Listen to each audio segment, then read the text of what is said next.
Okay, roll call show we have 3 supervisors absent. I'd look for a motion to approve the agenda. Second. Motion by Supervisor Mickelson, second by Supervisor Shipman. Any discussion? All those in favor signify by saying aye. Aye. Opposed? Members of the public wishing to be heard. Carolyn Kaiser.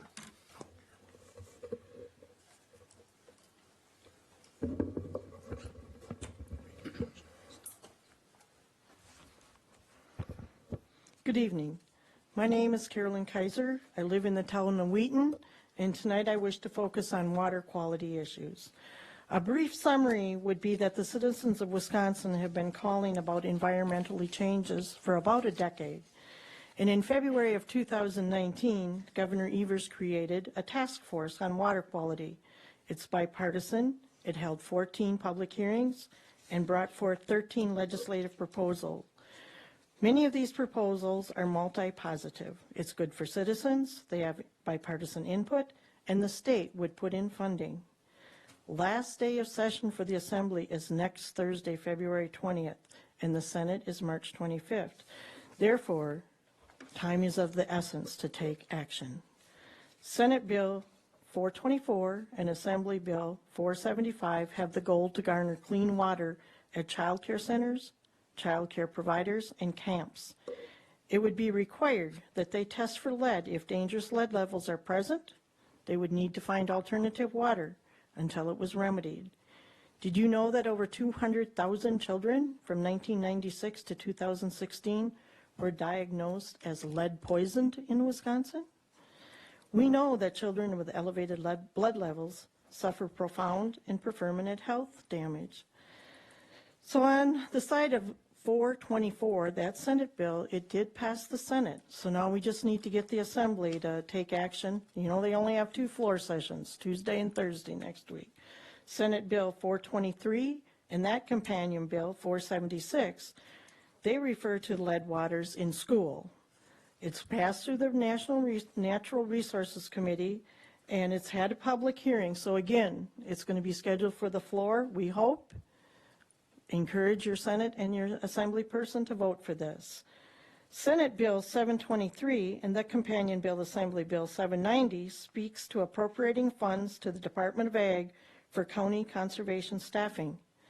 Senator Cole's office yesterday, he's a huge supporter and he's a leader of this, and he is wanting to bring it to the floor, but his office again said call the Senate because he felt there's some weaknesses in there, so make some calls. The Assembly did have a floor session today, but it was not on their schedule, so we have to hope for next Tuesday and Thursday. Senate Bill 723 and 740 about the county conservation brings the opportunity to work in a proactive manner with professional staff close to home who would assist in helping to design and construct manure storage facilities, establish conservation cropping practices, and aid in nutrient management and so forth. The language in these last 2 bills define the criteria for staffing under the Soil and Water Resource Management Plan. Meeting the criteria, the state would supplement this funding and on an average of 3 county conservationists.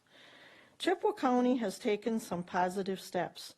When in August of 2018, by a vote of 3-1, the Land Conservation Committee passed a motion to recommend establishing a full-time program agronomist position.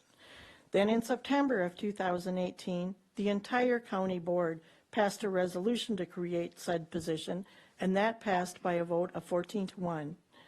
So I would ask you to review these bills, take action by contacting your legislature, and give voice that gives to the common good of Chippewa County. I do have a summary of these bills, the face sheets that I will give to the county board members. And there are people to thank for this. One would be the 2012 Chippewa County Board, who voted to commission the 5-year study on groundwater. The Citizen Stakeholder Group in Chippewa County for the Land and Water Resource Plant. UW Stevens Point, who's been integral in many of this. The supervisors who were on the county board in September and August of 2018 and voted to support the agronomist position. Now is the time to contact Bernier and Representative Summerfield to take some action for a more positive tomorrow. Thank you for your time. Jan Morrow? Will you pass that down to this?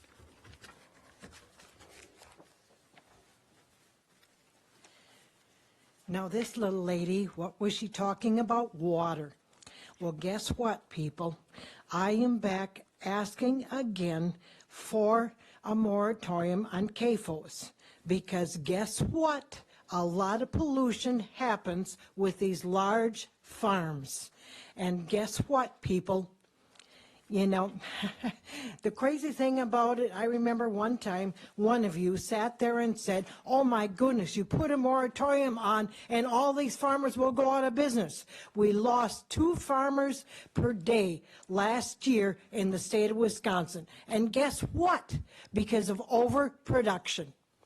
Well, guess what? If we have more small farms and less of these huge big farms that keep putting all this production out there, we would keep more of our farmers. And I'm asking you people to please look again at put a moratorium on these CAFOs, because at least if you've got a moratorium on there, you've got the right to study the impact on your local area. And again, we need to put stronger rules in place to control all the pollution these outfits put out here. So I am asking again, please, for the county to take up the idea of putting a moratorium on these large farms, because otherwise you might not have very many dairy farms at all in the near future. Thank you. I'd look for a motion to approve the consent agenda. So moved. Second? Second. Motion by Supervisor Thornton, second by Supervisor Gullickson. Any other questions? All those in favor signify by saying aye. Aye. Opposed? All right, reports. Randy, you have nothing? Okay, 68th Assembly First Responder of the Year Award. Jim and Chad.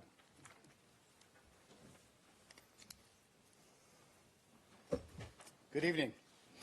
I have the honor this evening to present 2 awards to my field service deputies in regards to their involvement in an incident last year in the town of Halley and the town of Lafayette regarding the homicides in both jurisdictions.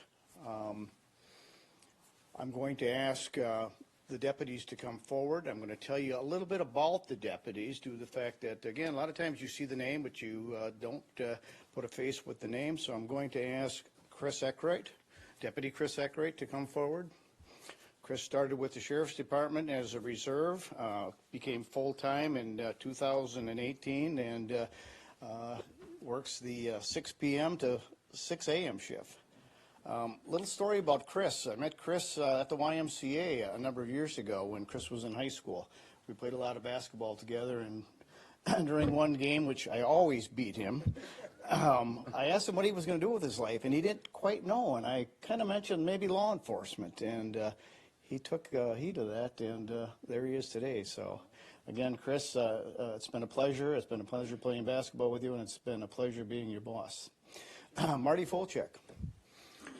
Marty Folchek initially originates from the Stanley Boyd area. Started his career with Menominee Police Department, wore the blue uniform for 17, 18 years. We hired Marty in 2018. Marty was hired on as a field service patrolman. Within a short period of time, he was promoted to a sergeant. Again, he supervises the evening shift and does a very, very good job. Last but not least, Jason Bloom. Jason, you want to come forward? Jason was hired in 2014. I think we sold him from one of the counties south of us. You were a dispatcher or jailer? Buffalo County, and has been with us since 2014. Jason is our dog handler, our canine handler. He's been very instrumental in the dog. He lives with that dog. The dog lives with him. The dog is like a child.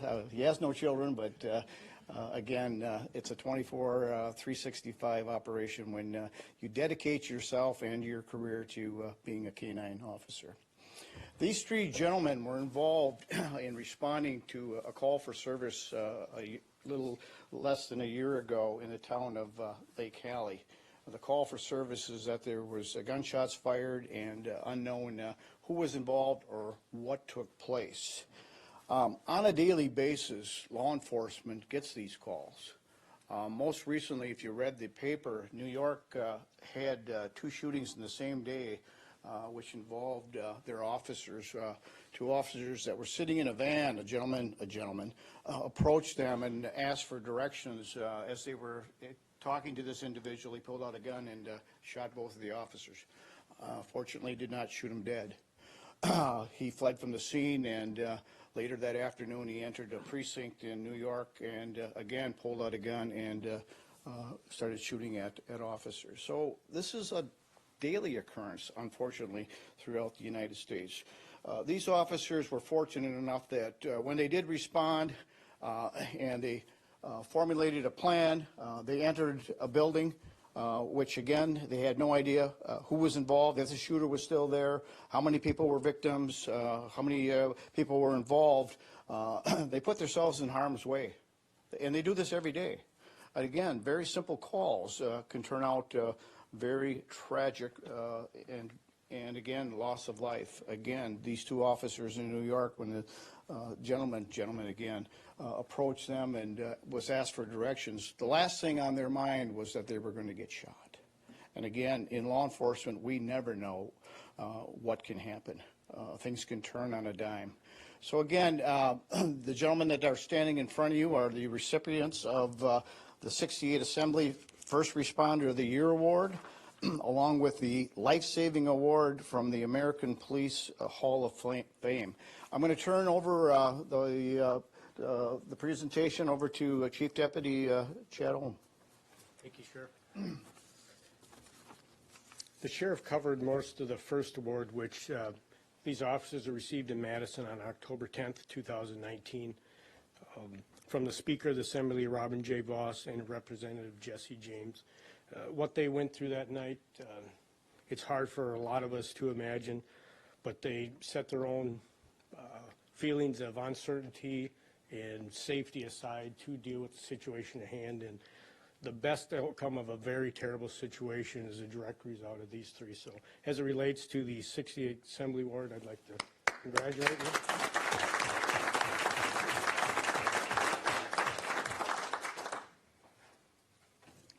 The second award was, after thinking about this, I knew that the 2 that actually saved 2 lives that evening needed to be recognized further. So I sent out several nomination papers to different law enforcement award agencies, and we did receive one from the American Police Hall of Fame. We are fortunate that we have another member, a former member of our agency, in the Police Hall of Fame, and that's retired Captain Gutch, and these 2 gentlemen will be joining them shortly. So on Sunday, July 28, 2019 at 10:22 p.m., the Sheriff's Office received a 911 call from a juvenile female who said that her parents had just been shot by an unknown subject who had entered their home in the village of Lake Hallie. Lake Hallie, as well as numerous Sheriff's officers and other agencies, responded to the incident. These gentlemen were first on scene along with 2 other Village of Lake Hallie officers. During this time, they obtained other information that at least 4 subjects had been shot in the residence, and the location of the shooter was unknown, which really adds to the element. A team of 4 officers quickly established and entered the residence. Officers immediately observed a deceased female and a deceased male in the living room area. Officers continued to clear the rest of the residence, and they located an adult female and an adult male in a bedroom. Both had been shot in the upper arm and were bleeding profusely. Sergeant Fulchek and Deputy Bloom recognized the immediate need to provide emergency care, even though the scene was not declared safe and the shooter had not yet been located. Sergeant Fulchek and Deputy applied tourniquets to each of the victims, which ultimately saved the victims' lives. Chippewa Fire District Assistant Chief Mark Rochelle, who also responded to this incident, later acknowledged to me, without the deputies' quick reactions to this very chaotic situation and applying these tourniquets properly, I can say without any doubt in my mind that your two deputies are the ones who saved the victims' lives that night. We would like to present you with the plaques from the American Police Hall of Fame. Marty Fulchek, come on. Marty, congratulations.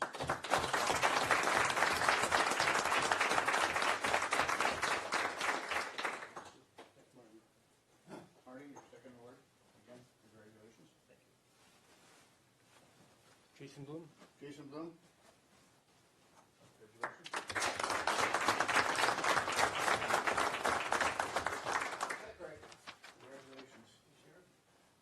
In law enforcement, there's a saying that when things go sour and people are in a situation where they're in harm's way, they run away from the situation. Law enforcement runs to that situation. These gentlemen ran to that situation that night because of their actions saved two lives, so they need a round of applause.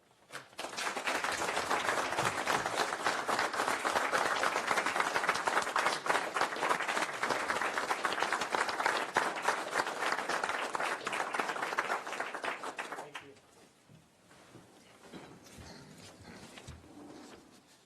You want to stay right there? I might as well just stay right here. 2019 Chippewa County Jail Inspection Report. Thanks, guys, for coming. Tonight's, I have the honor to introduce our jail inspector for Chippewa County. Brad Hoover has been with the Department of Corrections for about 18 years now. Most recently, within the last 3 years, left his position in the prison system and became a jail inspector for not only Chippewa County, but 13 other county jails, along with 3 juvenile institutions here in western Wisconsin. Brad does an annual inspection of the jail. DOC 350 is kind of the jail's Bible in regards to jail operation, protocol, policies, procedures. And again, Brad has, on a yearly basis for the last 3 years, came to Chippewa County, inspected our jail, and tonight he's going to tell you a little bit about our inspection. I've been sheriff for 13 years, and for 11 years, we've always had some, not necessarily any violations, but some things that were brought to our attention by the jail inspector. The last 2 years, we have not had those issues brought to our attention by the inspector, and that reflects back onto the gentleman that you see and the lady that you see in the back of the room. Our administration is here from the jail, and again, that inspection report this year and last year reflects on how they run that jail. So I'll turn it over to Brad, and Brad will give you some facts and figures, and when he's done, you'll have the opportunity to ask him any questions that you desire. Brad? Good evening. First off, thanks for inviting me to come and speak on behalf of the jail and the inspection report from 2019. It's quite the tough act that I got to follow here, but we're gonna fight through it. So, I'm not going to bore you to death. I know everybody probably seen this report and like, oh, good Lord, I just got to read every single line. I'm not going to do that. I'm going to cover some of the topics on here. Please, if at the end of it, if you have any questions, I'd be happy to answer everything. So as you can see on the report here, standardized report, I always put in here on the date of inspection. The annual inspection of the Chippewa County Jail is conducted pursuant to Wisconsin Statute 30137, subsection 3. That is the statutory language on stating that the jails have to be inspected annually. The line below it, the maximum rated capacity of the facility is 198. On the day of inspection, there was 121 inmates incarcerated in the facility. Below that are 2 sections that I always ask every single jail administrator in my region to provide me some input. So improvements since previous inspection. This isn't everything that the jail has done. This is just a snapshot about what are some significant changes that have happened that they can outline and share with the board, share with the community to say this is what has been going on. We're always doing some forward thinking. A few of the things on here: installed a PBT kiosk in the front lobby. You replaced the aging dishwasher. A huge one, in my opinion, was implemented the Lexapol policy. Kudos to Captain Dutton. In 2 years, he's provided 2 policy updates. For those that don't really know, that's not a lot of fun. Okay. Another big one was updated the RMS to the Spillman system. Line below that, goals and initiatives.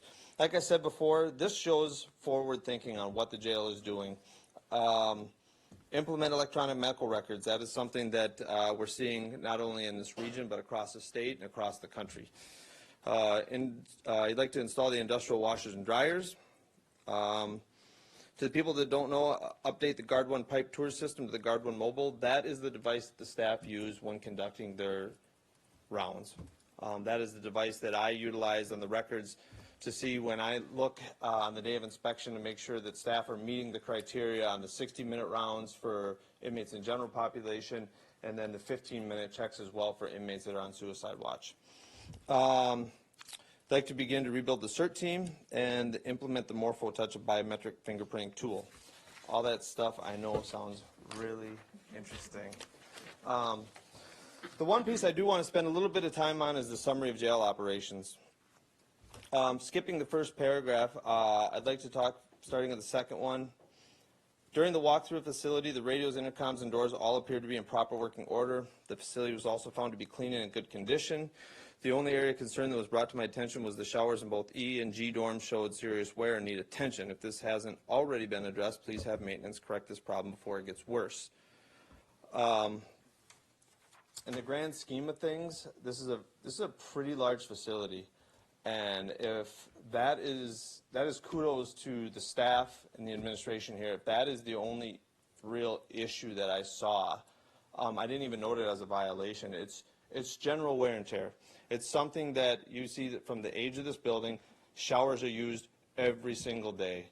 And we're not talking that they're debilitating or anything like that. It's just that they're starting to show serious wear. The grout in the tile is starting to show discoloration, that there's the caulk in the shower area is needing attention.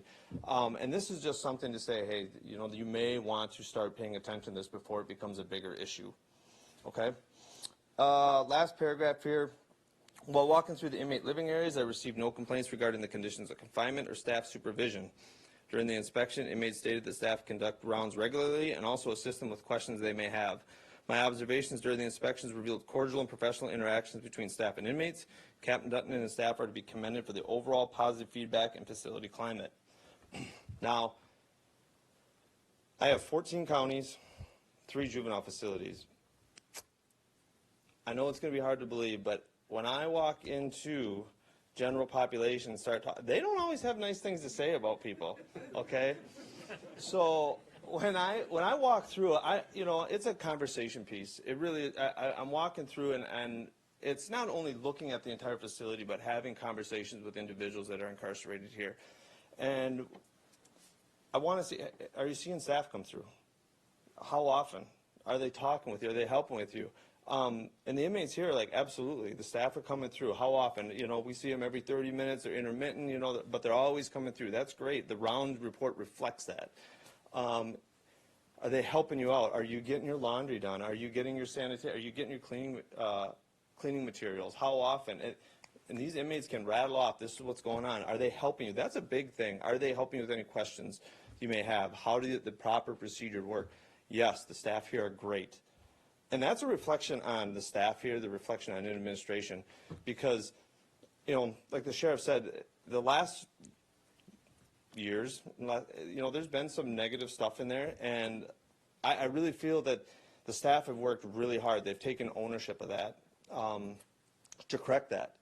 Now, are you going to get, that's to say I can't walk in through there right now and find some individual that's going to be upset about something.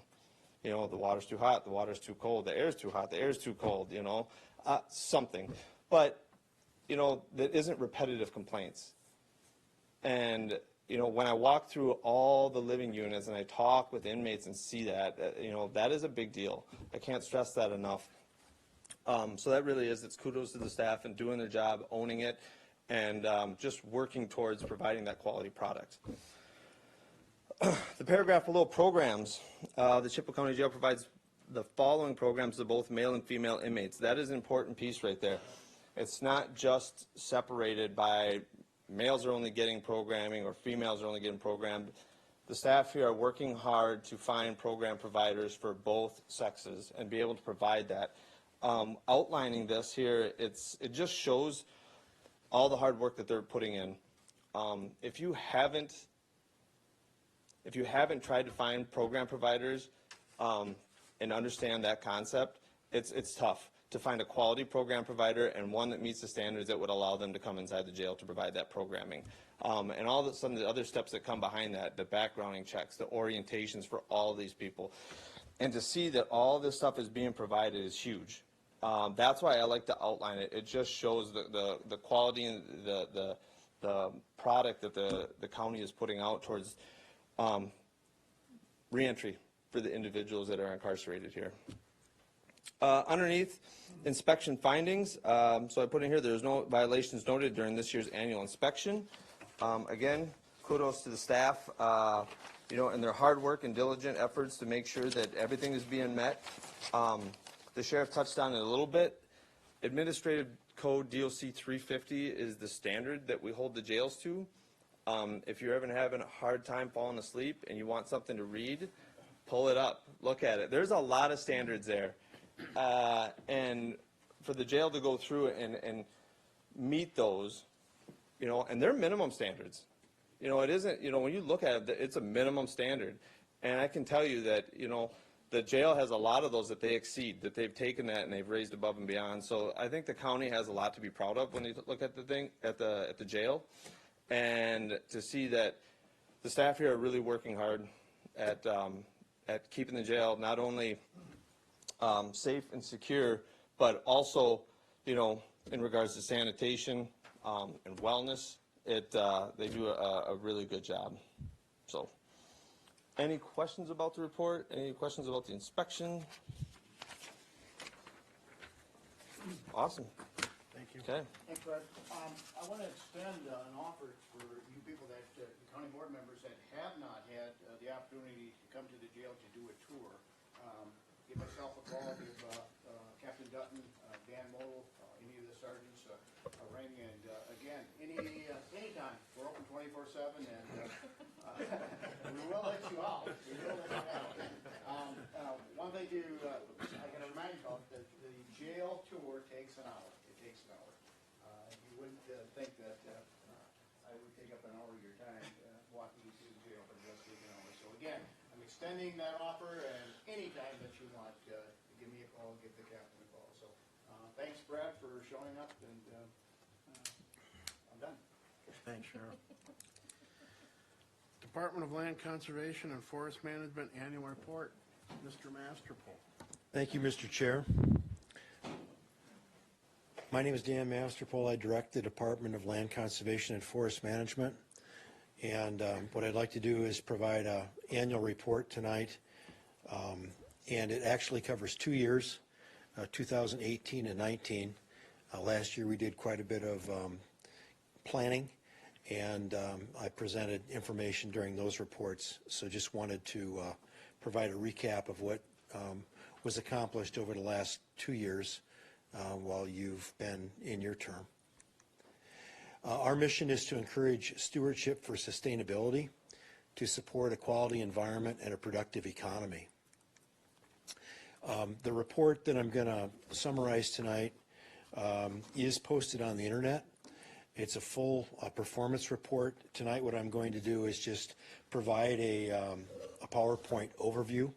I've got about 20 slides, and will probably take about 5 to 7 minutes. But the report itself is pretty thorough. It explains the organizational framework, an overview of our services, accomplishments by divisions, and importantly, it shows maps and figures showing where we did our work. It provides an overview of fiscal management and finances, and then summarizes some of the guiding principles that we use in managing our programs. In a nutshell, the current challenges that we face is that there's a global trend toward climate change that will have a direct impact on our growing season, weather events, the land, water, and resource base, and the local ecology. At the same time, we've got global demand for food, fuel, and fiber increasing, and that's placing greater demands on our local working farms and forests. And finally, with regard to the department, ongoing demographic and recreational trends have placed greater demands on public lands. This is our organizational chart. We're organized in 3 divisions: land and water conservation, which are the gray shaded boxes, our forest and trails division, and our recycling division. And we share a common support staff, administrative, and accounting.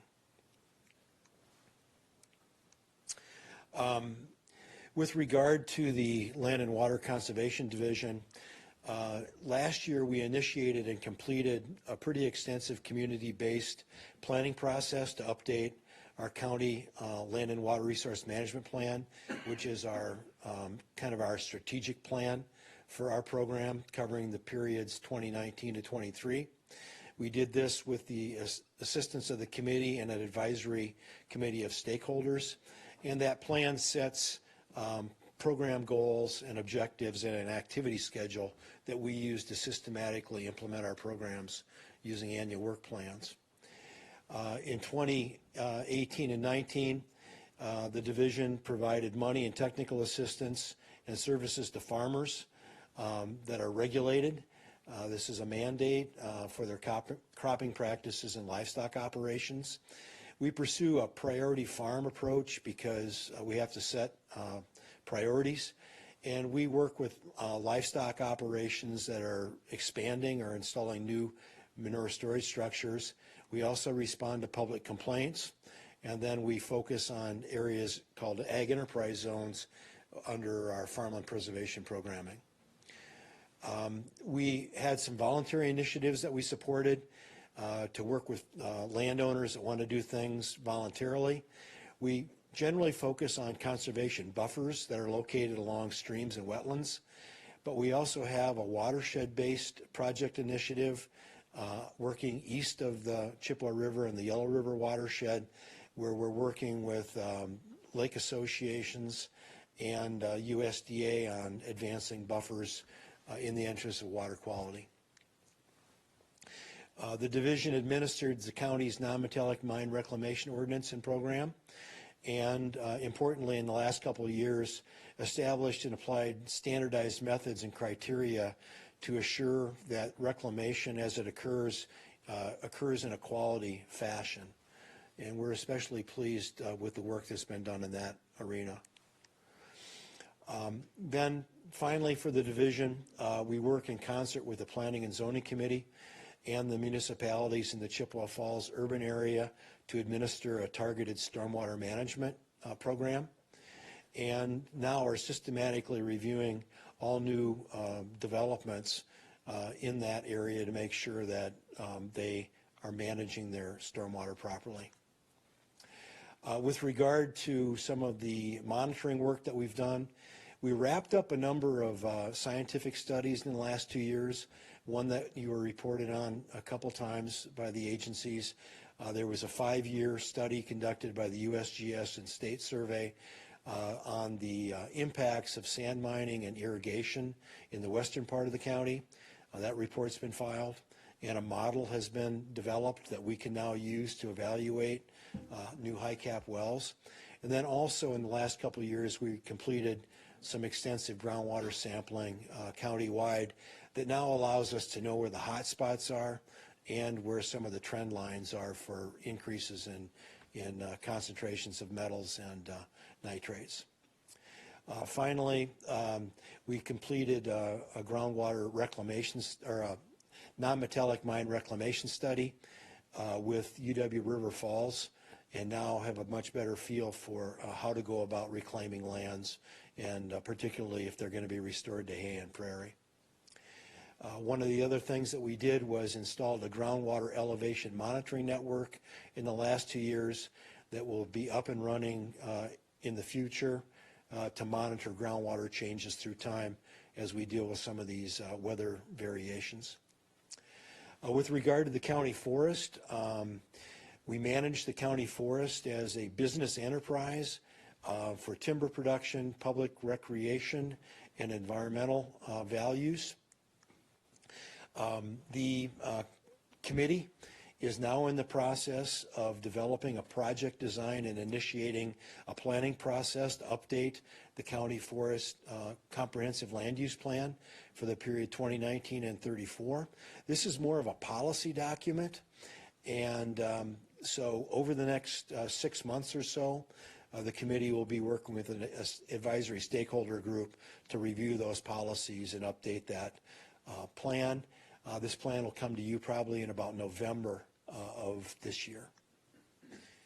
With regard to forest productivity, the Forest and Trails Division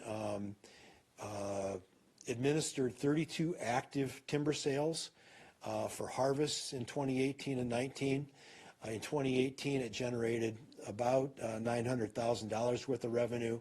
In 2019, those revenues were down due largely to tariffs that affected the commodity markets. And you can see the distribution that goes to the towns and to the county. The county distributes funds to the towns that have county forest lands to help with their revenues. In 2018 and 19, the division established 30 new timber sale contracts that are now in the process of being marketed.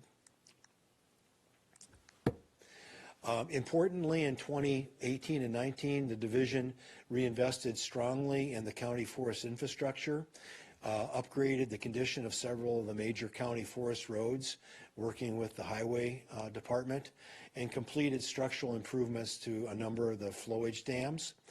And then also the division advanced the sale of some tax deed B lands. Those are lands that were taken into inventory over the years and were in turn sold, which resulted in revenue for future county forest acquisitions and parks capital improvements. This is a map showing the county forest area. It supports an extensive network of both motorized and non-motorized trails. And importantly, in 2018 and 19, the division established kind of a citizen volunteer corps working with DOA under the new county volunteer policy. Some of the motorized trails were expanded under frozen ground conditions, and there was a major ATV loop that was completed, a 12-mile loop in the heart of the county forest that has been very well received by ATV enthusiasts.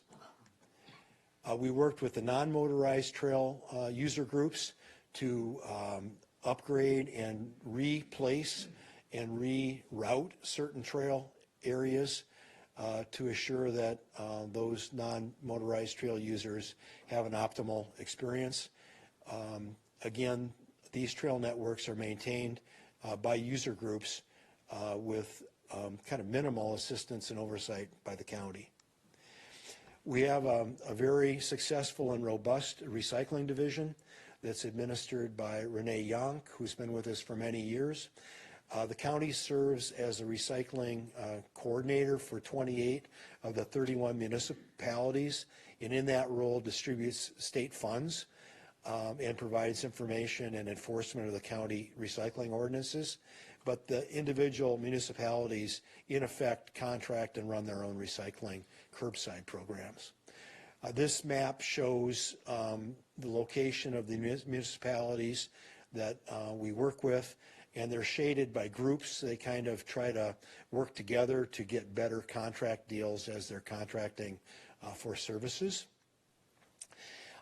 Interestingly, in the last couple of years, we've administered a curbside collection and marketing program working with the city of Chippewa Falls. Several years ago, recycling materials were a very high-value commodity, and the city of Chippewa Falls worked with the county to set up a curbside recycling procedure where all the materials were grouped and then shipped to a common material recycling facility, and then revenue sharing was provided back to the city because of the value of those materials. Unfortunately, some of the markets have crashed with some of our tariffs, and we're hoping that those markets will rebound and we can again provide recycling revenue sharing in the future. One of the most used programs in the department is our recycling collection programs that are administered by the recycling division. We recycle and collect tires, appliances and electronics and hazardous wastes. Interestingly, 2 times a year up at the fairgrounds, we have what's called a household clean sweep program. And during those Saturday mornings, we put about 700 cars through the gates of the fairgrounds for people to drop off recyclables. And it's very interesting how many people pass on the compliment to the county board that they really appreciate this service. We put about 1 car through the gate every 20 seconds. That's how many people are using those services. With regard to revenues, we rely on the tax levy for about 20%, forest revenue sales, timber sales about 40%, and the balance is generally fees and grants. And if we look at our expenditures, about half of our funding goes to staff, about a quarter is redistributed to the municipalities, and then we return about 20% of the revenue to the general fund. Mr. Chair, that's the report. Great. Any questions? Mr. Chair, Supervisor Thornton. over the years, there's been some discussion about modification of the animal waste storage ordinance to include disposal of animal waste by some of the larger farms. Or where are we with that? Yes. We're in the middle of revising that ordinance. The committee has made that a priority, and we've had probably 4 or 5 meetings with policy discussions, and I'm anticipating that we'll have a public hearing draft within the next 2 months.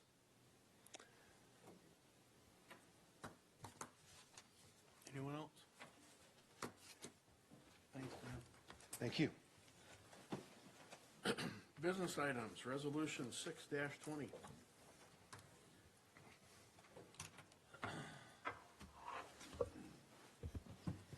Resolution number 6-20, resolution to approve the results of consultant Addy Advantage's feasibility study on the development of a new business park. Now therefore be it resolved that the Chippewa County Board of Supervisors does hereby adopt the attached feasibility study and supports the recommendations from Addy Advantage, the Ad Hoc Feasibility Study Committee, and the Economic Development Committee, and agrees to move to step 2 of the feasibility study. And be it further resolved that the Chippewa County Board of Supervisors directs Addy Advantage to submit a final report and recommendation that includes potential future locations, partners, and the fiscal commitment needed for a new business park, forwarded to the county board by the Economic Development Committee. Motion to approve. Motion to approve. Motion by Supervisor Gullickson, second by Supervisor Thornton. Thank you. I'll ask Janet Addy to come on up. As you're making your way up here, Janet, I'll kind of give a brief history of where we are with the current report. So Janet gave a presentation to our ad hoc committee. It was about 180 pages. You can come up, Janet, if you want. About 180 pages. The ad hoc committee recommended that it move forward, and so we took that report to the full Economic Development Committee. Janet presented a condensed version that you guys will receive tonight, but the full report, 180 pages, is in your packet, and it was in the economic development packet. So she'll move forward with, or given that presentation, So the plan moving forward would be not to meet again with the ad hoc committee, but use them if Janet and her staff need them, if you approve this resolution tonight. And then the next meeting for economic development would be in closed session, and then the county board to be in closed session, because we will be talking about, again, if you approve this, we will be talking about locations, and obviously we want to keep that very confidential, because if people know where we're looking, they may jack the price up. That's just the way it is. So I'll let Janet give her presentation, and she'll answer any questions.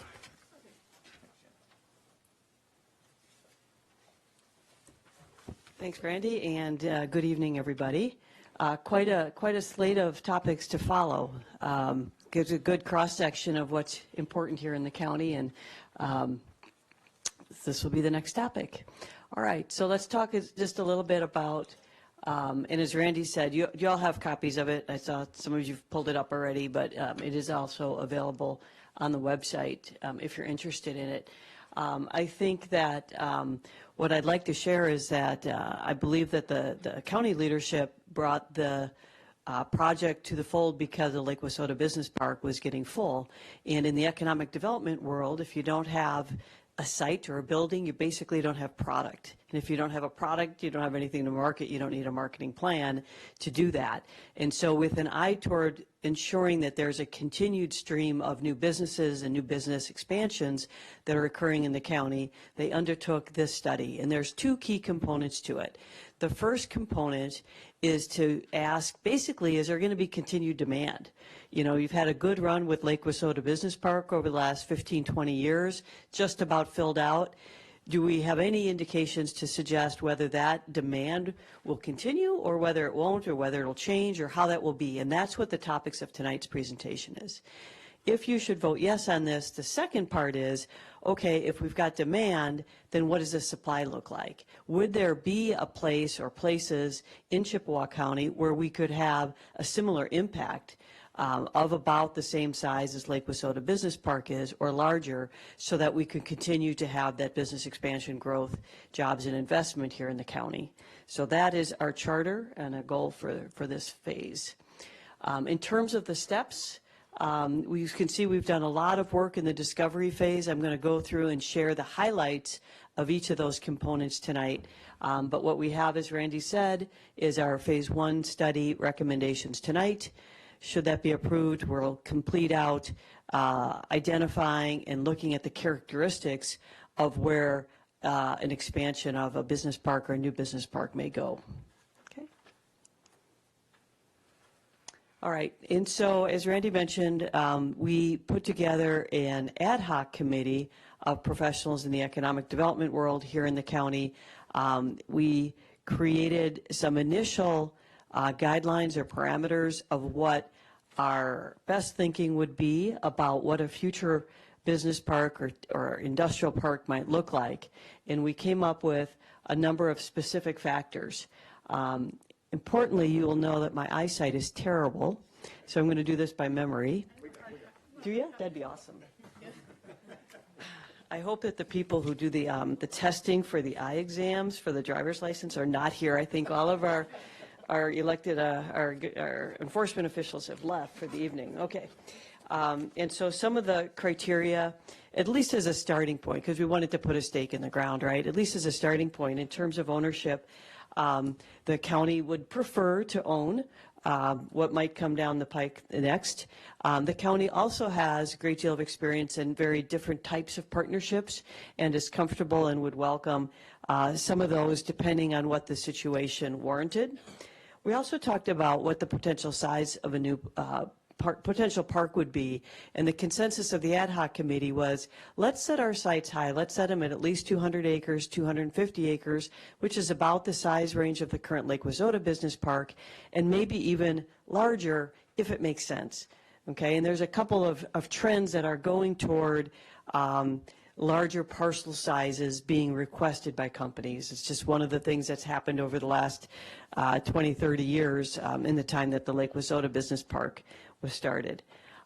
We also talked about a number of other characteristics, and maybe more on the soft side or the qualitative side, but we talked about industries, and in general, there was a lot of support for the types of businesses and industries that were at the current Lake Wissota Business Park. They're described as high-tech, described as good wages, described as not intrusive to the environment, those kinds of things. We also talked about wage goals. You know, the county board has wisely set out some parameters of what wages might and should be for jobs, and wanted to continue that with any additional parks that may ensue. And then lastly, perceived community acceptance, that there was an awareness and an importance placed upon selecting industries that would be a good fit with the qualities and values of Chippewa County in all of its ways. Okay. All right. So I'm going to go through the key findings, and again, we did not charge by the pound, but there is quite a bit of documentation for those of you who like the details. What we'll do is I'll just have a summary chart here on each of the different sections and kind of go through the highlights there. One of the first things that we did is a regional market assessment. And so, of course, you know what your population is here. But we really wanted to take a look at as well what the population trends have been, what the labor force trends have been. Interestingly enough, although the population is growing, it's not growing as fast as the U.S. average. It's a little bit older than the U.S. average.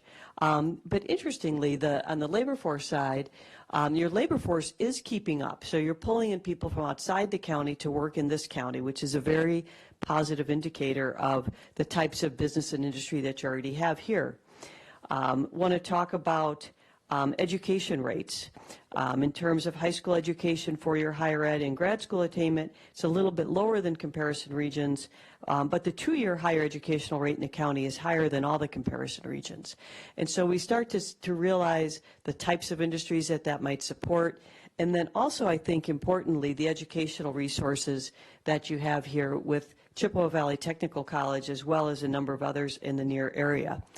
One interesting fact that we came across is something in the area of industry diversity. And what that is a measure of the different types of industries that are within this county, and then compared against the 3,200 or so counties in the United States. And we found that Chippewa County was in the top 11%. And when we look historically at how the county performed economically through the 2008-2010 Great Recession, as it's called, you actually bubbled along pretty well during that period, and this is probably one of the reasons that was the case. So very, very good kudos to you. Suggests that we have a lot of choices as far as what future industries might grow here, and it might be a mixture of things. Top occupation in the county is production, with over 3,000 employees. And we have this term called location quotient. And a location quotient basically measures, it's an index of the proportion of people in that occupation, in this instance, here versus anywhere else. So if you had a location quotient of 1.0, you would have just as many production workers here per capita as anywhere else in the U.S., and the average in the U.S. But you have a location quotient of 2.0, so you have twice as many people in that occupation as the U.S. does on average. So again, starts to give us some hints as far as the types of industries that might make sense here. We also took a pretty deep look at past RFI responses. So RFIs are requests for information, and RFIs are issued at the very beginning of many site selection projects. And so, but if you can measure kind of the beginning of the funnel, you start to have an indication of how much activity is potentially coming at you as a county.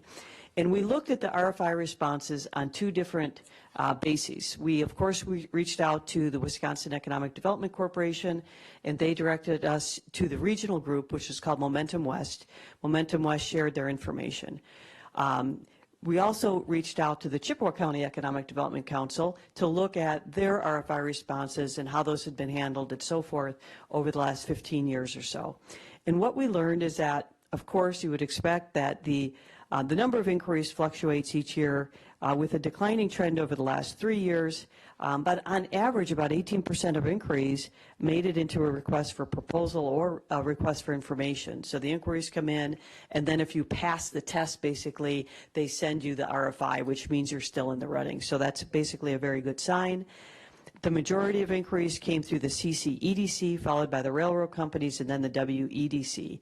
And so the fact that the county here has its own economic development corporation that is actively engaged in marketing in my opinion, makes it a competitive advantage for this county, and probably also one of the reasons why the Lake Wissota Business Park has been so successful over the last 15 years or so. The majority of inquiries and RFPs were for industrial projects. There were also some for data and logistics projects. And then the number of projects that have been completed, and again, we've got all the details in the report, but at least one attraction expansion project each year in Lake Wissota Business Park, and the Riverside Industrial Park has averaged almost 2 per year. And if you've been out to those areas lately, again, you know it's getting a little tight out there. And then Chippewa County has also succeeded in attracting projects with larger job creation. Did very well on our review of the RFI review. One of the things we also wanted to get a sense of is what the competition is, if you would. So if the county were to go forward with all of this and create the second generation Lake Wissota Business Park, what does a competitive set look like? And so we looked at and compared the Lake Wissota Business Park to 5 different business parks in the region, including one in Minnesota.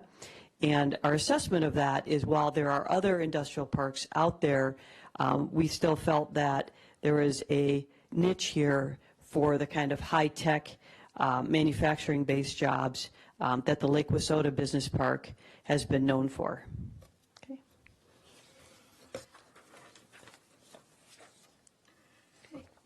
We also did a freight flow analysis. And so y'all probably know that there's a short line railroad here in the county. And it's been very active over the last 10 or 15 years at times, right, peaking with sand. And so we wanted to take a look at what other commodities were flowing into the region and flowing out of the region, again, to shed light on whether there might be opportunities and when we for the county.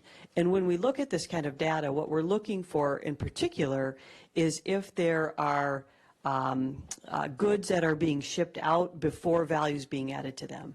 And so one of the concepts in economic development, especially when it gets to ag and some of those kinds of things, is if we've already got the commodities here, is there any way that we can kind of look at that flow and see if there's opportunities to add value to it before that product is shipped out?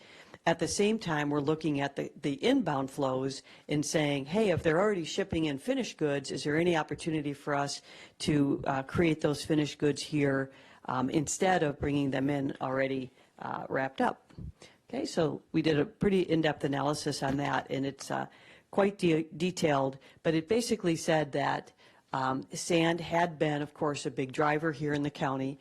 That has tailed off, but there are still a number of other major flows coming in and going out, so pretty strong rail system and freight system here. Okay. A lot of the pages of the report, probably 60 or 70% of the pages, have to do with the target industry analysis. And for a target industry analysis, what we're basically trying to do is answer the question, which industries or companies would place the greatest value on the particular mix of assets that we have in Chippewa County. And through that analysis, we use something called the North American Industrial Classification System, which is the new SIC codes, if you remember the SIC codes from school. And we look through them in a very regimented and organized, logical way to get at what the opportunities are. And this is kind of the outcome of all that research to say that the main types of industries that appear to be the best fit for Chippewa County include food processing. So we're talking about animal food manufacture, not animal processing or anything like that, dairy product manufacturing, baked goods manufacturing, et cetera, on the food processing side. If you look around, you'll notice that you already have a number of those industries, including beverage processing and so forth. And that's not a coincidence. You have a very strong business case for being here. We also looked at advanced manufacturing. And advanced manufacturing can mean anything or everything, but we've narrowed it down to some specific areas where you have a particularly strong business case.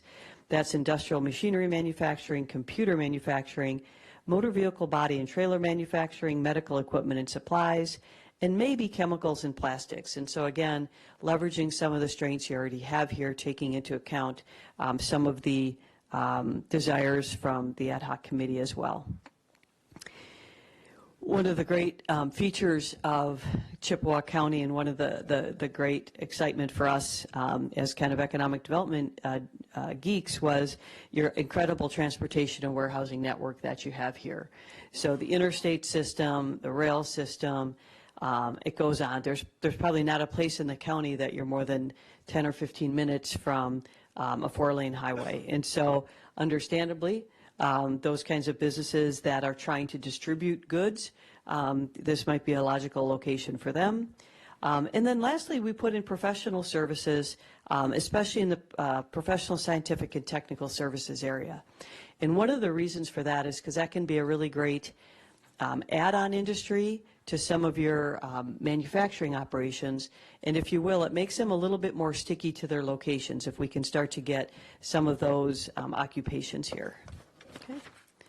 While we were on site in early January, we also had the pleasure of talking to dozens and dozens of employers and stakeholders, and we asked them about what their opportunities and challenges were and what their input would be for a new industrial park and for what types of industries would make sense here. The vast majority of employers interviewed have plans to grow in the near future. Very exciting to hear that from your existing businesses, because existing businesses can account for between 70 and 90% of growth in jobs and investment. And so the fact that you've got a strong and diverse existing business base is probably one of the strongest indicators of what your future success will look like.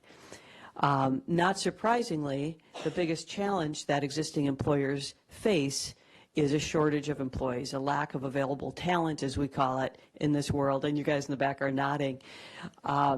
This is the case in literally every community that we go throughout the country. And so we have been in business, this is our 18th year, we've worked with 500 economic development groups.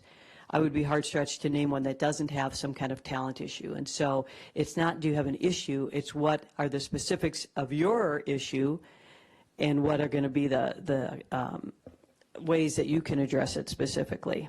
Okay. We noticed that nearly all employers are working with or have worked with in the past the Chippewa Valley Technical College. So they're doing a good job getting out and providing job support services. There's also UW Eau Claire, UW Stout, et cetera. Employers also agreed that Wisconsin state business climate is favorable, especially when compared to Minnesota. This is the employers talking, and several employers actually have multiple locations or have moved into Wisconsin over the years. Their description of industries that would be a great fit for Chippewa County, very similar to what we got from our other research in terms of focusing on manufacturers and helping existing businesses grow and expand. Okay. The work ethic here is also quite phenomenal. So we always ask in all the communities we go to on a scale of 1 to 5, how is it? I've been in many communities where it's a 1 and a 2, and we averaged a 4 out of 5 here. Okay. So let's get into the recommendations. The way that we organize this is we've kind of broke them down into 3 areas to kind of outline for you the specific areas we looked at when we said, do we feel like there's enough demand for a Lake Wissota type business park, another one here in Chippewa County. And the first we looked at kind of the macro environment, and we looked at population and labor force growth, and then the columns obviously positive and negative, both have shown a positive trend. The county's pulling labor and keeping up with the U.S. labor force growth rates, but the population isn't growing as quickly as the others, and labor availability is a concern for your employers here. So kind of tempers the growth a little bit with those comments. In terms of target industries, I won't repeat what I just said there, but obviously one of the factors we use to identify target industries is not just the past growth, but the expected future growth.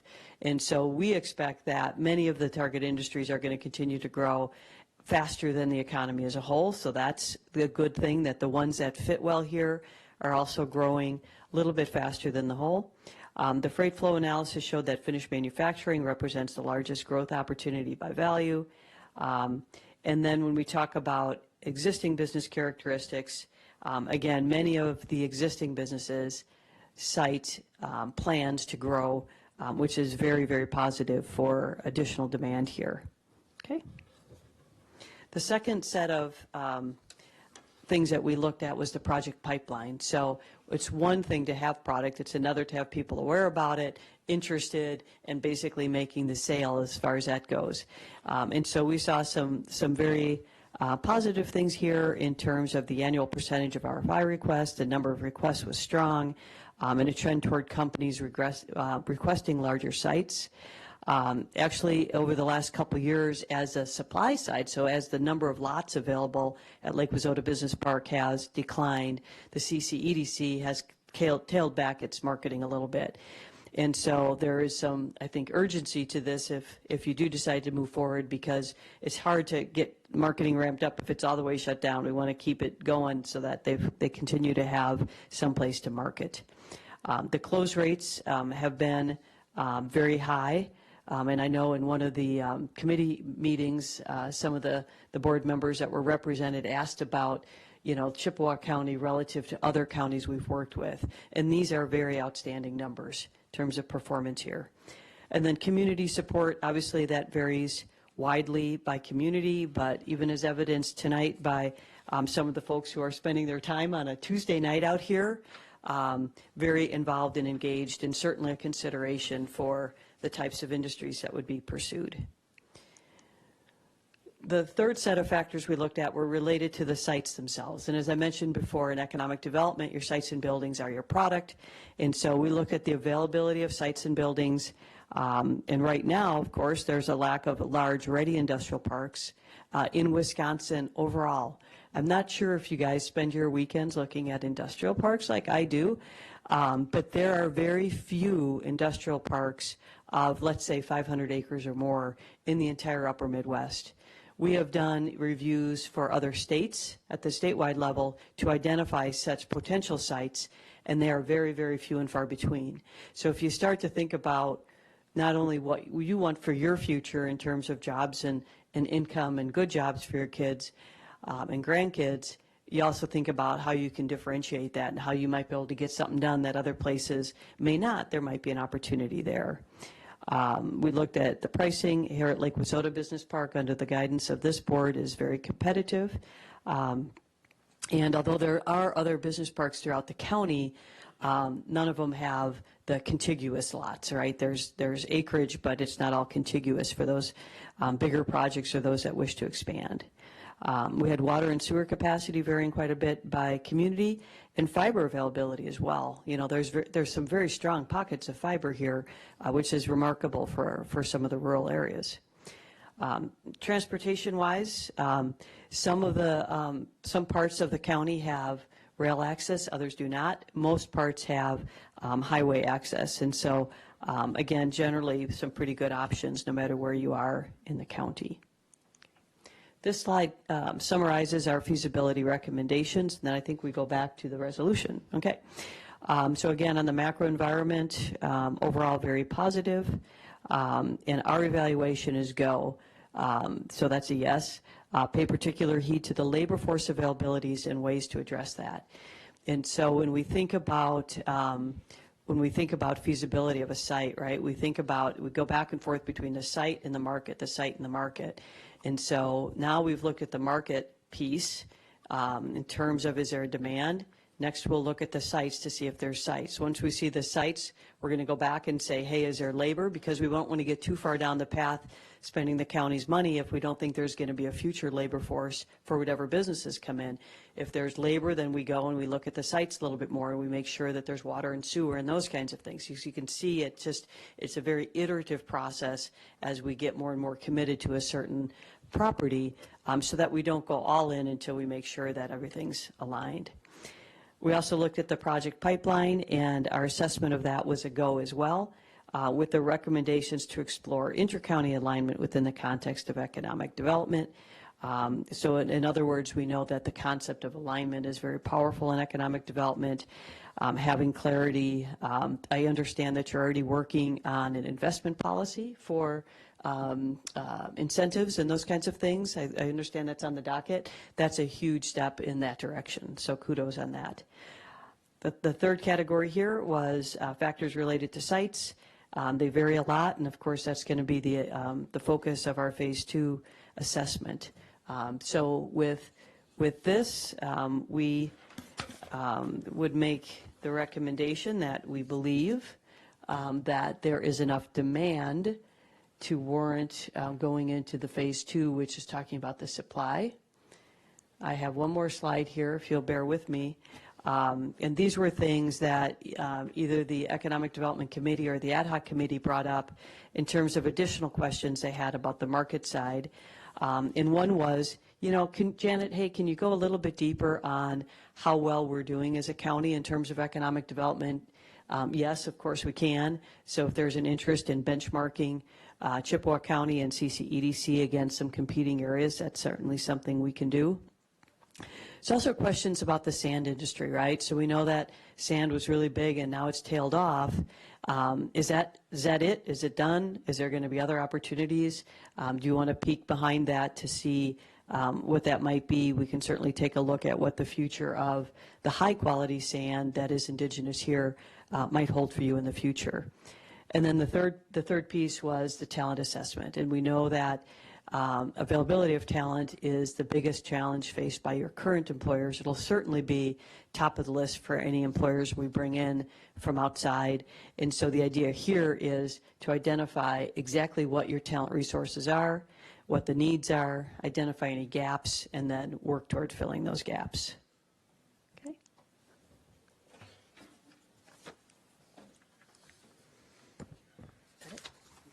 I can stay up for questions.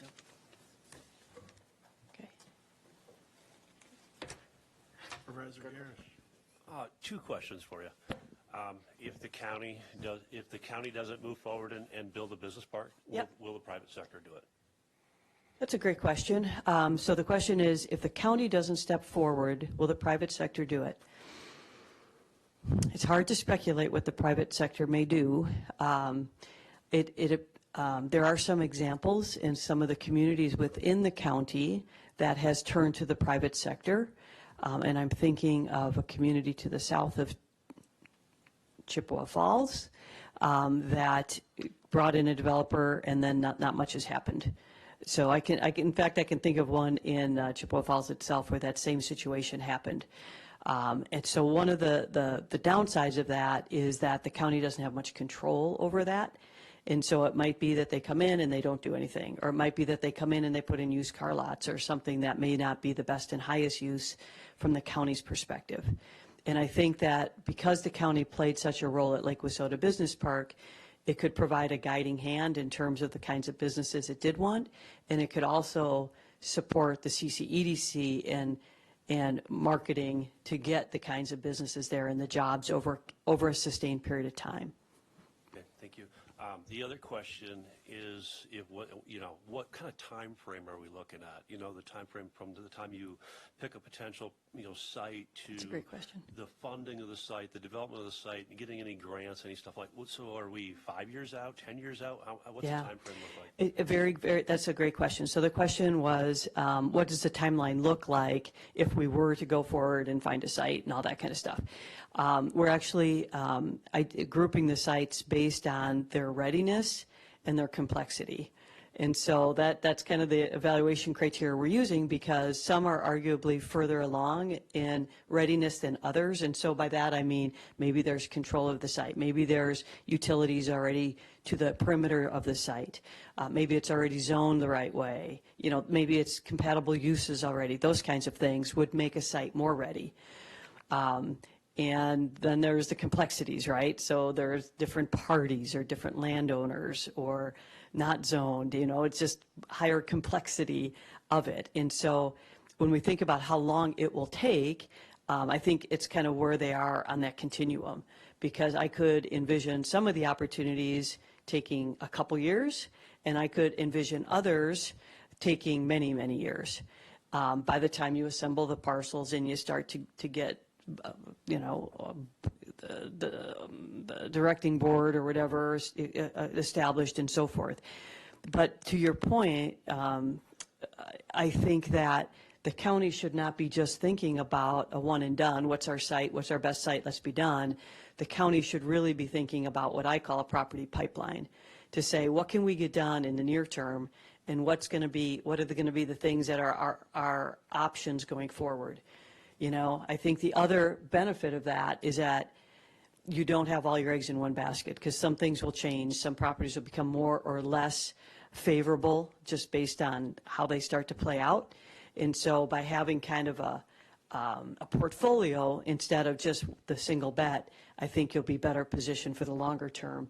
And you won't find yourself in this position again where you're kind of like, hey, we're out of space. We're a burden of our success here. So, Thank you. yeah. Any other questions?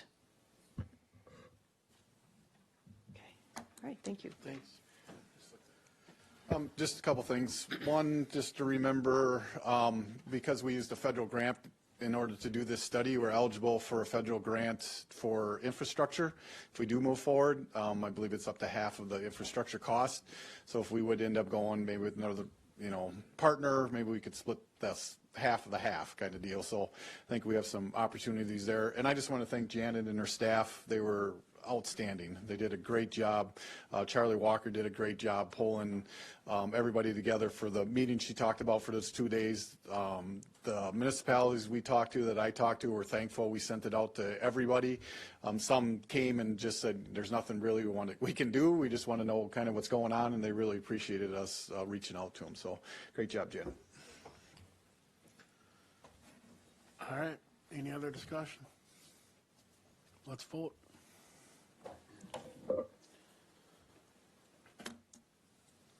Release. 12 yes, 0 no. Resolution 7-20.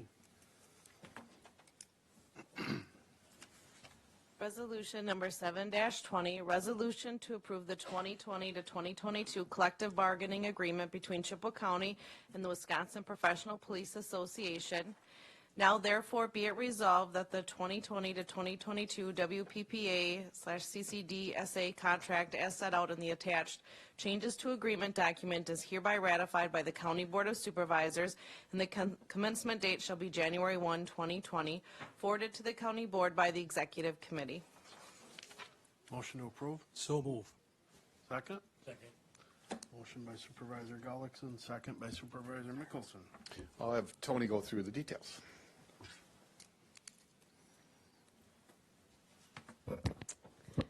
All right, so before I go through a couple of the changes, I just wanted to kind of illustrate the timing, basically. In June, so June 27th is when we received the request to begin bargaining from the union, from WPPA. In September 6th, we exchanged the first proposals of both parties, and then we had approximately three negotiation meetings where the different groups came. In that group, it was Todd Pauls, Randy Schultz, and I that met along with Lee Darrow and the WPPA members.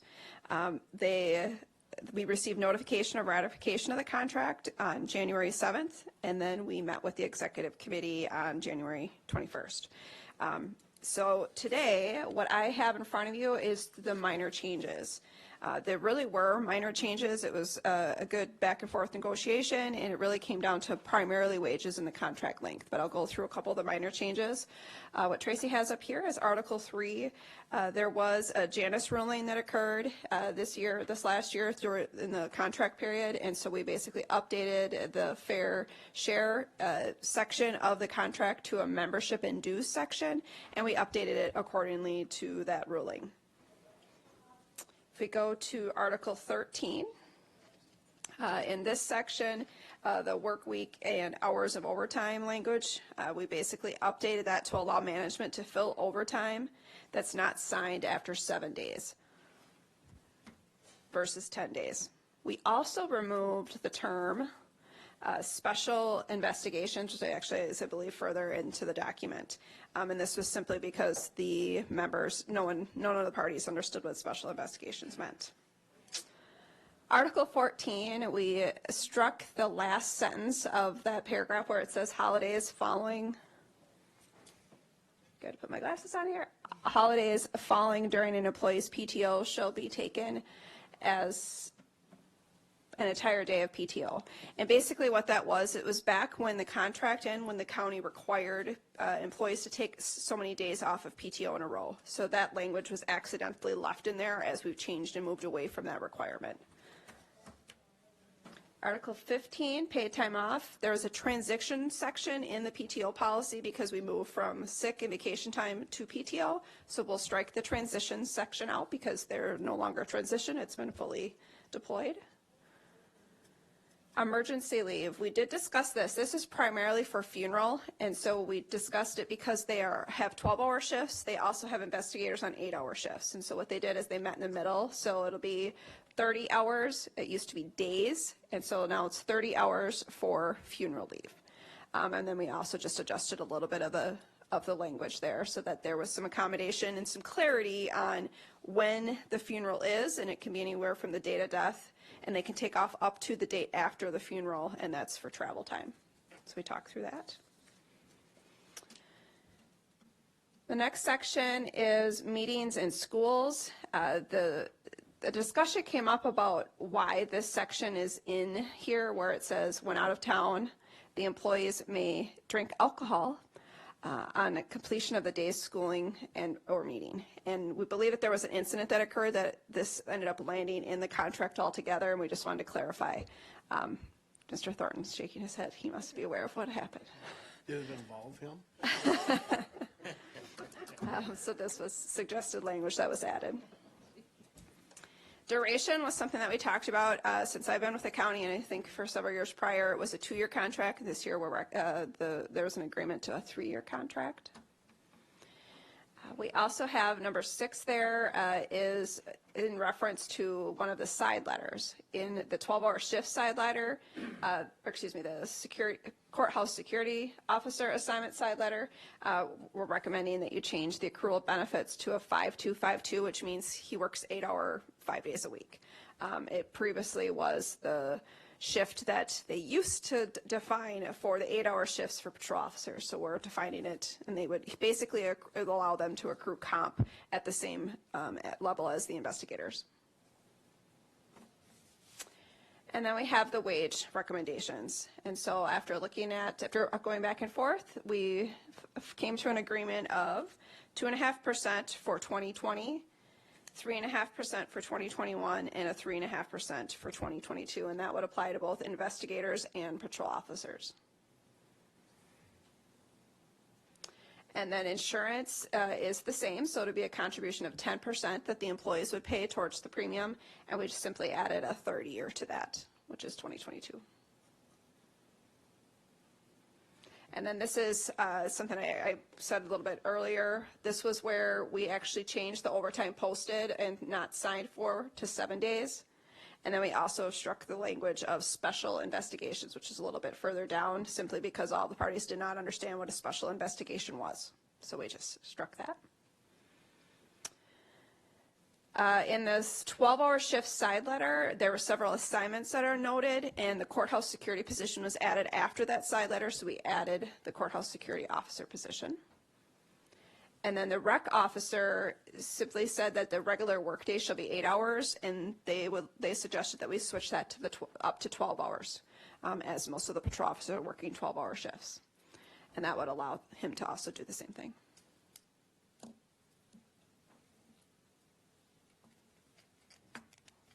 Any questions? I have 2. One is just a statement. If you look at, I'll go all the way back to the top of this document.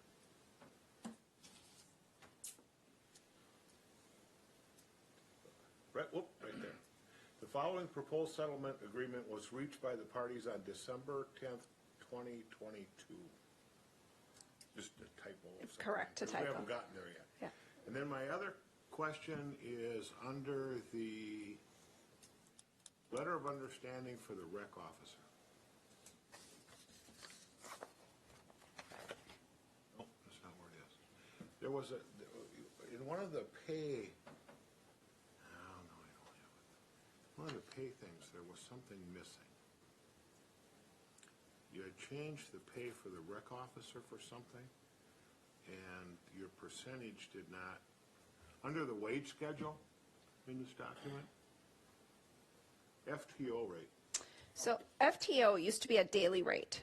So $675 was how much the officer was paid per day. And so what would happen is if we had two officers that had to split an FTO day, we were paying twice that amount. And so most counties, actually all counties that we got data from, pay by the hour. So we switched that rate to an hourly rate, which is the 57 cents an hour. So if somebody takes half the shift, so say they have 6 hours, they'll get 57 cents on those 6 hours.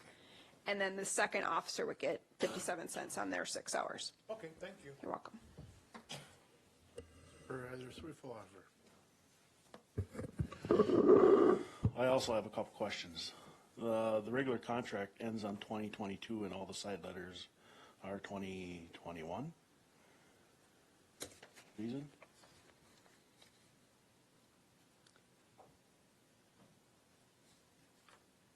The side letter should also be 2022. Okay. And then the next thing is, why do we have all the side letters and why are they not in the contract? I'm going to have Todd Pauls come up here to help with this answer.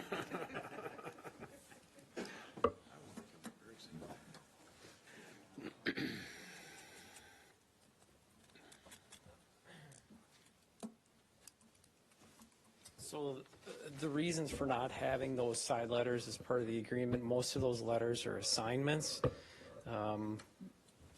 In the side letters themselves, it indicates that the sheriff has the ability to terminate those assignments should he believe it be necessary. If we're to put those into the contract, those assignments most likely would remain as the employee gains more rights in terms of keeping that assignment. It's harder to get it out of the contract once it's in there. There really hasn't been any disagreement on whether those assignments should be in the contract or not. We haven't had a whole lot of pushback on that. There was some discussion about the 12-hour shift being put into the contract. At this point, we're in 2020, we're going into I believe it's year 3 now of that. So I think we'll probably at the end of this contract have a pretty good idea of that. But it's the same idea. We want to make sure that we've got pretty good set of data to look at in terms of whether this is something that is going to be something we're going to be able to sustain or not. A lot of it depends on staffing. You've got to have enough staffing to do it. We've been fortunate over the last couple of years to be able to maintain that staffing, to be able to continue it. It's been successful. It has cut down on overtime. But the key there is that you got to have the staffing to do it. If we were to agree to make that a part of the contract, at that point then you've essentially have to bargain that out of the contract if for whatever reason there isn't the staffing to continue it. It's in the contract, is a right of the employee to have that 12-hour shift. The way we have it set up in the side letter of agreement is that if there's any issues with regards to the 12-hour shift, the parties have to sit down and try to work out those issues. There is the ability for either party to opt out, but they've got to give 60 days notice, and again, before doing that, the parties have to sit down and try to work out the issues before it's terminated. So. Does that answer your questions? Absolutely. It does, and I asked the question because of me being on the negotiating committee, and I really do think the 12-hour shifts work. And I would definitely in the future like to see that in the contract, because obviously we've been doing it in Bloomer since 1987, and we have had no problems with it. So. Like I said, I think it's just trying to get a good data set there, a good amount of time to see what issues, if any, there have been. If it's been successful throughout that period of time, then I think it's probably more likely that it'll be more highly considered for putting it in the contract. But those are discussions for I'm sure that issue will come back up again at the end of this 3-year contract. Thanks. Supervisor Gullickson. You might want to stay up there, Todd. The 12-hour shift with the recreational officer position, those grant programs fund at a straight rate. And so with that recreational officer position, is overtime accruement 80-hour? Is it a 2-week period, 80-hour, 40-hour? How is that 12-hour shift, or have you factored that in? Because again, the grants that come from the Department of Natural Resources are for a straight rate, not for an overtime. I'm going to let Tony handle this one since she's the overtime guru here, but Okay. I think with law enforcement, we're allowed to make it so that they can't accrue overtime until up to after 84 hours. Okay, so the 2-week pay In the period. 2-week pay period. Yeah, But okay. Yep, it's actually up to 86, but we agreed to 84 because of the actual annual hours or the biweekly hours. And so that's what's negotiated into the main contract. And so we did that, the same thing for that side letter. So there's actually a savings. So right now, when they work a 12-hour shift, per the contract, it's at overtime rate. So changing the contract actually allows them some flexibility with the scheduling, and it allows us to make sure that we're not paying overtime if they do work over that 8-hour shift. Okay, so that was my question. You factored that in. Yes. Good job. Supervisor Hartman. You said that they pay 10% of their premiums for their health insurance. Correct. How does that compare to the rest of the employees, the non-union employees? It's not based on a percentage. Their plan design is a high deductible plan only. The county employees have a high deductible with a HRA, and they pay a 0 premium. And then the employees who have a low deductible do not have an HRA, and it's based on the premium difference. It's not based on a percentage. And so I don't have the exact percentage what that is. I just thought it said in there that they pay 10% of the premium. They do. So this contract, these are the only employees who pay 10% of the actual premium for a high deductible plan. Okay, and like I said, that compares to the regular employees. They pay 0. For a high deductible HRA, it's 0. For the low deductible plan, All right, it's much thank higher. Anyone else? Let's vote.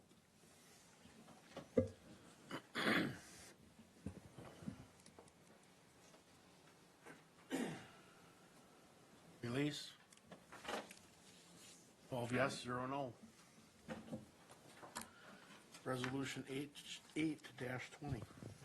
Resolution number 8-20, resolution to authorize the annexation of county-owned land from the town of Eagle Point to the city of Chippewa Falls for purposes of economic development. Now therefore be it resolved that the county administrator and the corporation counsel's office are hereby authorized to prepare all documents necessary for the annexation of parcels A and B as described in the plats of survey and exhibits B and C respectively from the town of Eagle Point to the city of Chippewa Falls. And be it further resolved that the county administrator is authorized to sign any and all documents necessary to complete the annexation. And be it further resolved that once annexed to the city of Chippewa Falls, the Chippewa County Economic Development Committee is authorized to sell said parcels of land in accordance with the policies and procedures for sale of land within the Lake Wissota Business Park. And be it further resolved that the funds from the sale of any of the above referenced parcels shall be deposited in the County Land Development Fund, account number 602-00-11110-000, forwarded to the County Board by the Economic Development Committee. Motion to approve. Second. Motion by Supervisor Swiffeloffer, second by Supervisor Thornton. Thank you. I'll have Doug go through the details, and then he'll actually be up for the next one, too. 2 in a row, I feel lucky. So over the last couple of years, we've been selling some land in the Lake Wissota Business Park. And last year, about last 18 months, we had a proposal to develop what was referred to as the school property. And the school property is listed on the map on the screen. It's parcel C. That was where the school district was going to put some type of an elementary school and or a middle school. That project the school sold it back to the county because they weren't going to use it. We had a project that came in that needed some additional land, and on the map up there, that's identified as Parcel A. So we're looking to annex in Parcel A, and subsequently it would be added to Parcel C. We need to get it into the city of Chippewa Falls, though, because the yellow line, or the orangish line, depending on what your screen looks like, is the municipal boundaries. Once we get that Parcel A in, then we will combine it with Parcel C, and hopefully we'll have some type of development that will go in on there. Parcel A is another 10 acres in size to add it on to that. And then if you skip down to the bottom, Parcel B, we're only looking at annexing in a small chunk. It's 2.28 acres. When it was originally, the municipal boundary, when it was originally put in there, they tried to stick to a hillside with that line. So as you can see, it's kind of a severe slant. It goes from the north, it goes from southwest to northeast. And we're just looking to try to square that off. Work with the property owner to the north, maybe rearrange that property line so we would still end up with maybe a 2-acre lot there for sale for development. It's really a beautiful site. Just to give you an idea, the southern property line of this annexed piece of land, or the piece we're looking at annexing in, there's a bike trail there. So we tried to keep the line off of that bike trail by about 10 feet, walking path, whatever you want to call it, so that we can still maintain some riprap, because there's a water chute that comes down there and it's all riprap, so we still want to maintain that. Other than that, if it's approved by the county board, then I'll start working with getting notifications out to the town of Eagle Point, as well as the city of Chippewa Falls, and down to the state, the Department of Administration down in Madison, to move the annexation petitions forward. Questions? Let's vote. Oh, Steve, I'm sorry. Any resentment from the city of Chippewa Falls or town of Eagle Point? No, and I appreciate that question. We had talked to the city of Chippewa Falls regarding this annexation and worked with them in regards to the lots and getting it in. I had a brief question from the town of Eagle Point, but I didn't receive anything back from them. So I'm assuming that maybe after this gets approved and they get the documentation, maybe they will have some questions. But really, it's owned by the county, and it's only the county that's looking for annexation. And in those situations, it's a unanimous annexation. So there's no present tax roll either. And there's no present tax roll on it either. Yep. Supervisor Hall. Just one other question. I see the advantage of this, of being the city-owned, to use some of the tools they have, but as far as the TIF districts and those kind of things, is this already included in that district or not? These lands are not included in the TIF district. I don't know if that's part of the plan of being able to use that tool or not. We would have to work with the city in order to do that, but there are some issues with it because that TIF is already maxed out. Okay, that was just. Yep. Okay. But we would work with the city, in developing the property and the developer and working through that process in the future. Okay. Thank you. Anyone else? Let's vote. No.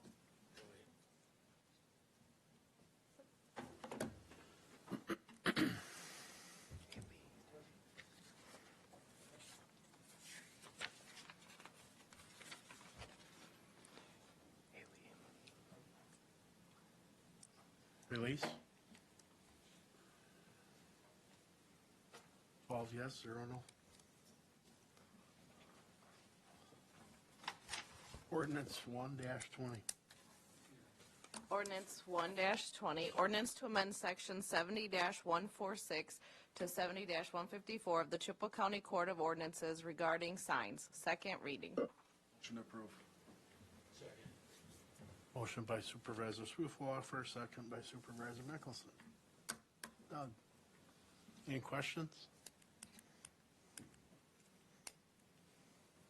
Let's vote.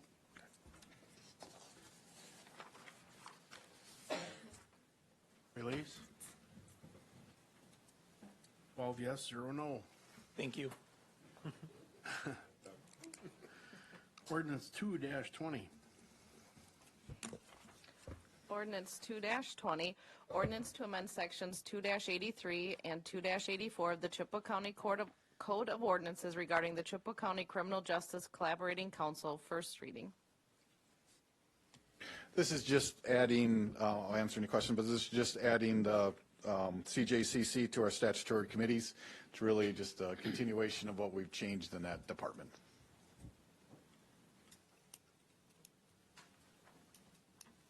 That was easy. Ordinance 3-20. Ordinance number 3-20, ordinance to amend section 58-39 of the Chippewa County Code of Ordinances to add ATV routes on County Trunk Highway K. First reading. I'll make a motion. Brian, come up and explain it.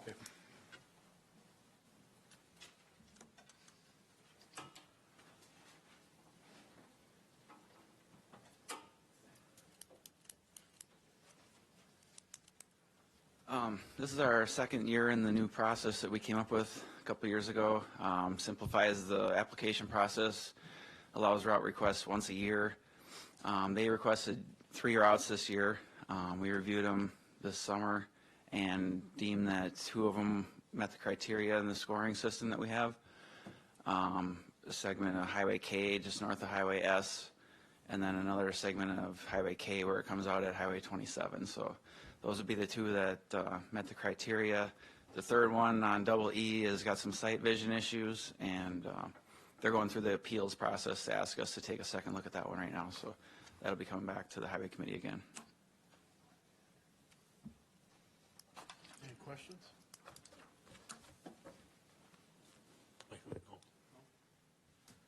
Thanks, Brian. Ordinance 3-20, or I'm sorry, 4-20. Ordinance number 4-20, ordinance to amend section 2-60 of the Chippewa County Court of Ordinances regarding closed sessions. First reading. Over the last 2 years, obviously, I've attended a lot of meetings, and one of the things that I've noticed is kind of an inconsistency going into closed session. So what this would do is lay out how we go into closed session. And essentially what will happen is the department head will meet with the chair. If it's the county board, we'll meet with the county board chair and let them know who we think should be into closed session. When the chair makes the motion to go into closed session, they'll include who we believe should be in that closed session. This will do a few things. One, it will make it clear who should stay in the closed session, because there's always that tension of should I stay, should I go? We'll have that out front. It will allow the committee members and the county board members to approve that, or to, if there's any objections to who's staying, it'll allow them to voice their objections at that time. And it'll also create a record.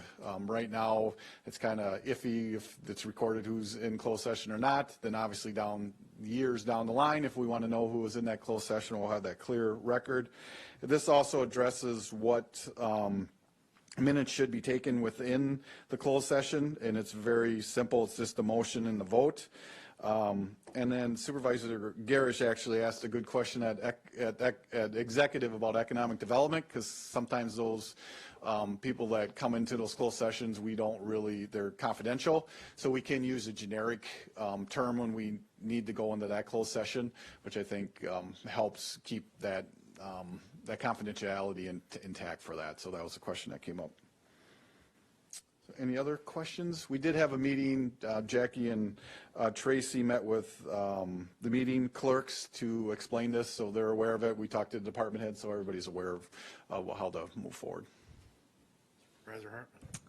Just one question. If the department head and the board chair decide on somebody that should be in closed session, and then it's up to the board members to say, no, we don't want them in there? Correct. Is that just going to go by a vote? It'd be a vote, yep. Okay. So, yep, they'll move in the closed session, you'd have to vote against whatever member you don't want in there, or whoever you don't want in there. Okay. Can't really prevent a member unless there's a conflict.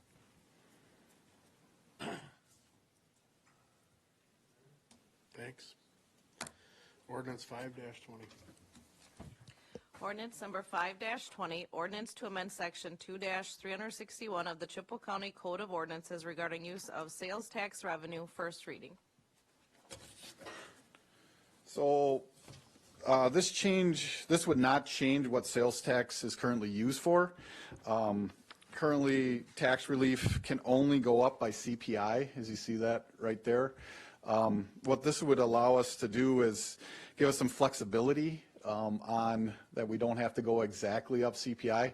This happened last year when we did, our budgets were done, were completed, and we got a note from the state saying our shared revenue was reduced. I can't remember the dollar amount off the top of my head. Was it 200? 200,000, which put Melissa and I into a heart attack mode. And really what it was a mistake by the state on our shared revenue. It was actually our utility tax. But what we had to do in order to fix that is go back and touch many, many budgets because we had to change individual department budget. If we had this in place, we actually could make that change by adjusting this for the tax levy credit. And we know right now we're about $1.5 million where we are with our tax property tax credit. And Melissa and I know we can't change that a lot because if we change that, we're going to have to either cut an expense or increase the revenue. But it would allow us to make minor tweaks and changes as we move through the budget process. And I think it just makes it, gives us more flexibility compared to what we currently have, which is a set amount, and we can't increase it, we can't decrease it. It's just that CPI change. So that'd be the idea behind it. Question? Supervisor Garrett. You said at the executive meeting it could result in about a $30,000 difference? It could result in a $500,000 difference if we wanted to, yeah, but we know that if we do something that drastic, that's why I presented this isn't to fix our budget or anything, but we could tweak it. I mean, we feel like we could move $20,000, $30,000 year in, year out and not have a dramatic change in our overall budget.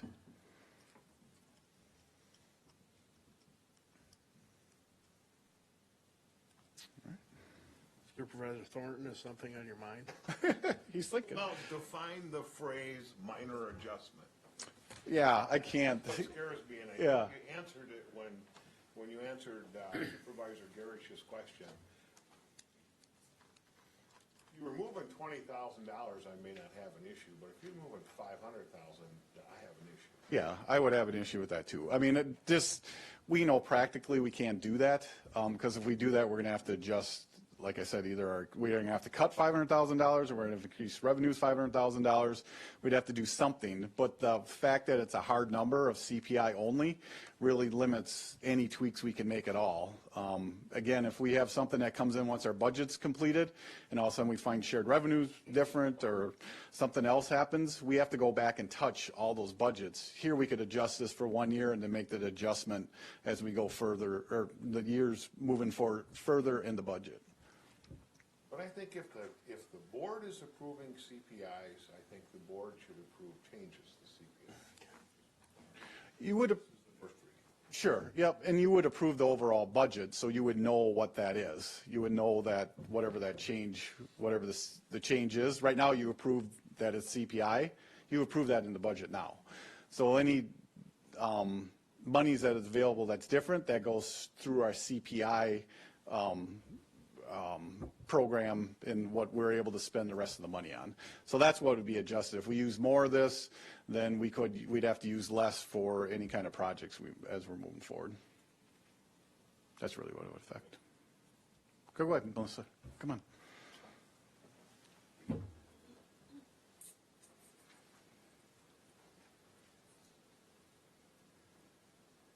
So one other comment that I wanted to make on the sales tax ordinance, you cannot spend the current year's sales tax dollars. It has to be the prior year. So we are capped on what we're allowed to increase that to. So like the previous year, I think our sales tax was 5.8 million. And right now between property tax relief and CIP projects, we're running right around 5 million. So we don't, I mean, you don't have, it's not like you can just raise it to the ceiling because we still have to go within whatever our 2 years prior sales tax revenue was, if that helps. Anyone else? All right. Ordinance 6-20. Ordinance number 6-20, ordinance to amend section 50-1 definitions and section 50-22 boating and water traffic of the Chippewa County Code of Ordinances. First reading. I'll have Larry come up and he'll finish us off tonight with the last two.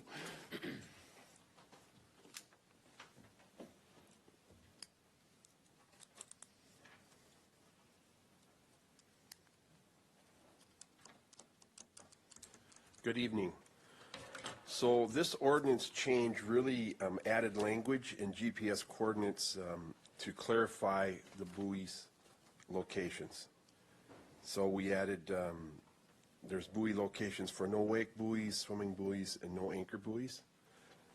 And I guess what really started this cleaning up this ordinance is that the town of Sampson relocated slightly a few buoys, and they also added one. So they added that language in their local ordinance, and then the county ordinance works off of that. So that's kind of the long and short of it. It's really just cleanup language. I don't know if there's any questions specifically.